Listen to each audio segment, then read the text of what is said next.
Debe, good night. Political leader of the United National Congress, deputy political leader, my colleague, member for Bush East, Dr. Rudal Munilal, my other colleague from Cuba who has joined us here tonight, MP Ravi Ratiram, Senator Jayanti Lashmidiyal, members of council, members of the executives, members of the national executives. Again, I wish you a good night. Now, I usually speak on finance issues. I usually speak about the economy. And I know that the economy is not a sexy conversation. It's not something that people like to listen to because it tends to be relatively boring. However, the economy affects every aspect of your life. Yes. If the economy is doing well, then we all do well. There's employment. There's improvement in quality and standards of living. There's a reduction in poverty. There's growth. There's development if the economy is going well. So that is why concepts like the GDP, that's the gross domestic product, that is the value of the output that is produced in a country. Concept like the inflation, which is the increase in prices. Concept like deficit, where you have government revenue compared to government expenditure. And debt, DEBT. I know DEAT, which is a really critical issue right now in Trinidad and Tobago, in which we are overrun by that too, in which we are overrun by crime. But these are very critical issues. These are issues that affect us directly. And even though they may sound complex, they're issues that we need to understand. So tonight I wanted to address one of those issues, debt, DEBT. Would you believe that it took 53 years from 1962 to 2015 for our national debt to get to $84 billion? 53 years. From 2015 to current, would you believe that it has gone up by 30%?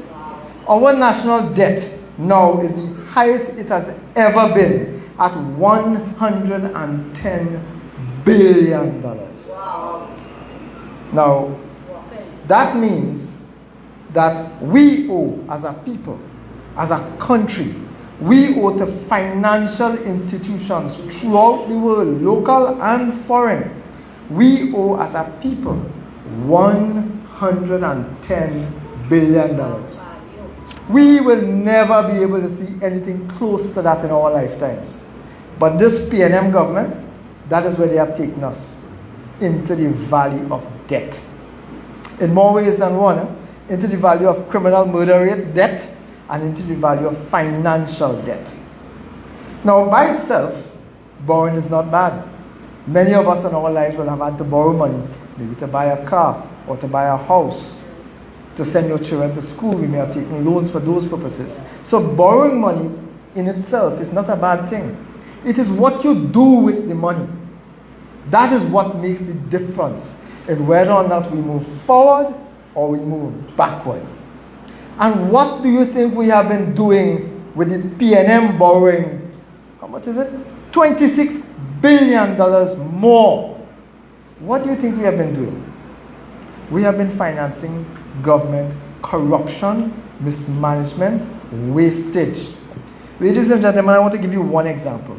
You know, 3 years ago, the government closed its eyes to $400 million spent by National Gas Company of Trinidad and Tobago. $400 million was spent on two projects that has no value now. The projects were cancelled. $400 million taken and a decision taken despite advice to the board of directors of the NGC. Despite advice not to proceed with those two projects, $400 million was spent. Somebody pocket big because they collected $400 million with nothing to show for it. And nobody was held accountable up to today. Nobody was held accountable, and the persons who were responsible for that are still being paid hundreds of thousands of dollars a month in salaries to those very same individuals. So we pay them to dig out we eye, to put us into debt, and we are still paying them for that luxury. Do you think that's right? No. Somebody needs to be held accountable every time this government spends money and throw it away. But the point I was making is what you do with the money you borrow, that is what determines whether we grow or we fall. So you cannot borrow money to fet and party and not have any idea of how you're paying it back. Understand? If you borrow money to buy a car and you have no idea of how you're going to pay that back, what do you think was going to happen? The bank will come and take your car. So when you have the government borrowing billions of dollars year in, year out, year in, year out with nothing to show for it, what do you think is going to happen to the assets that you own as taxpayers? The lenders will hold sway on those. That's the collateral on which the government is borrowing money. The government of Trinidad and Tobago is borrowing money on the assets owned by Trinidad and Tobago, the very same NGC, other financial assets. And when the time comes and those lenders come for their pound of flesh, we are in crisis. You know why, ladies and gentlemen? Because this government simply does not know what it's doing. We are managed by an engineer pretending to be a finance person, Mr. Colm Imbert. Now, what do you think a government is supposed to do when it borrows money? A government is supposed to create new industries, improve conditions for investment, and thereby create jobs, widening the tax base. These taxes will then be used to pave roads, to provide food and support, social support, education, health care, scholarships, so we can continue to develop. But that is not what this government has been doing. You know what this government has been doing? In theory, there are several options that the government should be doing when you're looking to promote development. Several options. None of those I just described are being done. Instead, there are several options of things that the government should not be doing. And this government is doing all of them. Let me give you an example. Instead of improving conditions for generating business, this government has been reducing social spending. That is why we have the worst roads, as my brother just mentioned. We have the worst roads. We have collapsing schools. We have healthcare in crisis, so that we have persons waiting years for what they call emergency surgery in Trinidad and Tobago in the year 2023. The other option is to sell off state assets, and they are doing that. More to come. More to come. They are selling off state assets. They will remove the subsidies on fuel and other supports. They're doing that. And they will keep borrowing, digging ourselves deeper into this hole, this debt crisis. And worse than that, they're going to come with taxes. So let's deal with some of those things. In fact, in the interest of time, let's just deal with one of those things, the taxes. I want to deal with something that was just mentioned before, the property tax. This I call the Colm scam. The property taxes of Trinidad and Tobago is premised on what they estimate to be a rental value. So your house, wherever it is, whether you are renting it out or not, they determine, and they can raise it or reduce it depending on how much money they want to collect. They determine how much your house is worth if you were renting it. It's an annual rental value. And then they tax you based on an annual rental value. Here's how that taxation is rubbish. Here's how the methodology of coming up with that is rubbish. If you have two houses side by side, one rented out, the exact same house, a 2-bedroom house with one toilet and bath, living room, kitchen, dining room, and a porch. Two houses exactly next to each other, side by side. Your home, you living in that. And another home owned by somebody else that is rented out. Your home is not earning an income. The other person's home is. Would you believe that both homes have the same tax liability? How is that logical and equitable? It is not. Ask yourself why the government is seeking to tax you on imaginary money that you are not generating. That is like saying that, because I have a car in my yard, they should tax me as if I'm working taxi with that car. Because you have a kitchen in your house, they should tax you as if you're operating a restaurant from your home. It is imaginary money that they're taxing you on. I have a leak in my home, a water leak in my backyard. And I frightened from the tank to the home. And I frightened to fix that. I frightened to paint over my home. I'm frightened to fix a leak in the roof because once I do that, my annual rental value calculated by Colmy Imbert goes up. But you know, my brother from Palm East raised it earlier. Commercial buildings, up to today, they're not worried with them, you know. They're not studying commercial buildings, you know why? Because that's their people. They can't touch that business, that will kill them. So they pressure people who have sacrificed all their lives to build what they have and victimize and discriminate against those people. Ladies and gentlemen, that is unacceptable. You think Faris, my brother, you think Faris going to pay property tax like that? No, that's for you and I, that's not for them fellas. You know, as I'm talking about Faris, I learned a little something today. You can't make this thing up. Trinidad and Tobago really is not a real place. Faris Al-Rawi, you remember the Emailgate crisis? We're talking about imaginary money. Well, then there was an imaginary set of emails. And Faris Al-Rawi came up and told Trinidad and Tobago, it's not whether the emails are real or not, you know. It's whether or not, you know, the contents may have some kind of value. Faris Al-Rawi, on the basis of lying, qualified to become an Attorney General of Trinidad and Tobago. Another one lied not just in Trinidad and Tobago. He lied in the States. He lied in court. And he became the Attorney General, replacing Faris Al-Rawi. Today I read, you can't make this up. Today in the newspapers, I read that a third person is acting as Attorney General. A man who just 2 or 3 days ago found himself lying in the Parliament of Trinidad and Tobago, and he becomes Attorney General.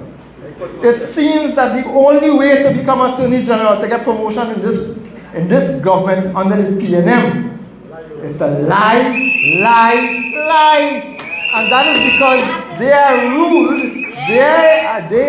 ruled and managed by the biggest liar of them all, the king of Emailgate. What a shame, ladies and gentlemen. What a shame. I also saw another article today, and I want to touch on this other issue. I want to also touch on another article today. In today's Express, ladies and gentlemen, I saw an article where the Minister Gonzalez met with the new CEO of TSTT. And the minister, the headline reads, amazingly enough, a man who lied. The headline reads, Gonzalez urges TSTT to be truthful to the population. You think this, I'm not making this up. I'm not making, those fellas lying through their teeth and close their eyes and think you can't see. You know, they have a story about the ostrich burying its head in the sand because they think that when they can't see you, you can't see them. Everybody make it out already. It's lie. And it is who could lie more than the other one. And let me tell you something, ladies and gentlemen. They have a real lying contest going on in this government. I think my colleague MP Munilal will be dealing with a little bit more with regards to TSTT. So I want to touch only on a couple of other issues with regards to TSTT. On the basis of public utterances, we are told that Lisa Agard has been terminated from the position of CEO of TSTT. Today, the minister's conversation with TSTT tried to give the impression that that's done. Everything is good. Somebody has become the fall guy or the fall girl. But that is not enough. That can't be done. Do you all know, ladies and gentlemen, that there's a fella who's earning a salary, God knows how much it is. I am told that we raised the issue in Parliament that it was over $75,000 a month, and we have not had a clarification with regards to whether that figure is true or not. But we have a fella who is a senior manager, environment, social, and reputation management. That is what he heads. Environment, social, and reputation at TSTT. You think I'm making this up? That fellow is Kamal Georges.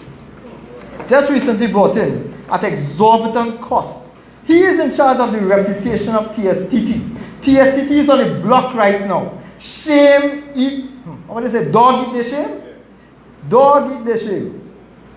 Dog eat their shame. And this gentleman, up to today, 1 month and a week after this crisis has taken place, after the fiasco where they say nothing wrong, after all of that, this gentleman is completely silent.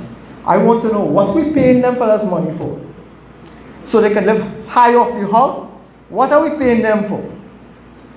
My colleagues asked for the board of directors of TSCT to be removed. Ladies and gentlemen, I have a bit of information I want to share with you. More to come. So there is a member of the board of directors, ladies and gentlemen, of TSTT, who is both a service provider and a member of the board of directors. That is a conflict of interest. That is a conflict of interest. I will say more at the appropriate time. I want to give them the opportunity. For shame to take them, so that they will resign now before Mark bust and shame take them out. My last point before I close, ladies and gentlemen. I am a great fan of female leaders, female political leaders. We have had exceptional ones in the Caribbean. We've had Kamala Persad, the best prime minister this country has ever seen. And we have one more, Mia Mottley. I want to highlight Mia Mottley in Barbados for a particular reason. And you will figure it out when I'm done. M-I-A. Mia. It also refers to missing in action. In Trinidad, we may not have another Mia Mottley, but we have plenty Mias. Kamal Georges. M-I-A. The Minister of Digitization. M-I-A. The Minister of Works and Transport, M-I-A. The Minister of Public Utilities, the most shameless man in this country right now, M-I-A. The Attorney General, M-I-A. The Ministers of Education, M-I-A. The Minister of Digitization, M-I-A. The shameless, who should be shameful, but the shameless Prime Minister of this country, M-I-A. Ladies and gentlemen, there are more Mia in this country than in Barbados, Grenada, Jamaica, St. Lucia, Guyana, all of Trinidad and Tobago, all of the Caribbean, ladies and gentlemen. There are more Mias in this country than anywhere else in the Caribbean. And you know why that is important? You know why that is important? Because when you ask the Minister of National Security, what is his job? You know what he says? My job is not to make you feel safe. When you ask the Minister of Public Utilities, what are you all doing with regards to this TSCD scandal? You know what he says? Well, I don't know, I have not seen a resignation on my desk yet. Why are we paying these ministers? Why are we paying these ministers to tell you that, listen, we don't know what's going on? Well, we know that already. We know that they know what's going on. All they're concerned about is collecting their salary, putting it in the bank, and living off the hog, paid for by taxpayers who are suffering day and night with their geographic discrimination. Shameless and shameful. Ironically, those two words are supposed to be opposite, and they both apply to this government of Trinidad and Tobago, the PNM, led by Keith Christopher Rowley. Ladies and gentlemen, I just highlighted the amount of MIAs, the amount of missing in action, persons of Trinidad and Tobago, ministers of this government. I want to close by telling them, stay missing. Wherever you all are, disappear. Do not come back. Let Trinidad and Tobago breathe again. Let us believe again, because like my brothers before, I believe that Trinidad and Tobago are resilient people, and we need a chance to breathe again. We need a chance to grow, ladies and gentlemen. We need the opportunity, and the only way to do that, ladies and gentlemen, is to remove these albatross, these weights off our necks, and let Trinidad and Tobago grow. Ladies and gentlemen, I thank you all very much. May God bless us all.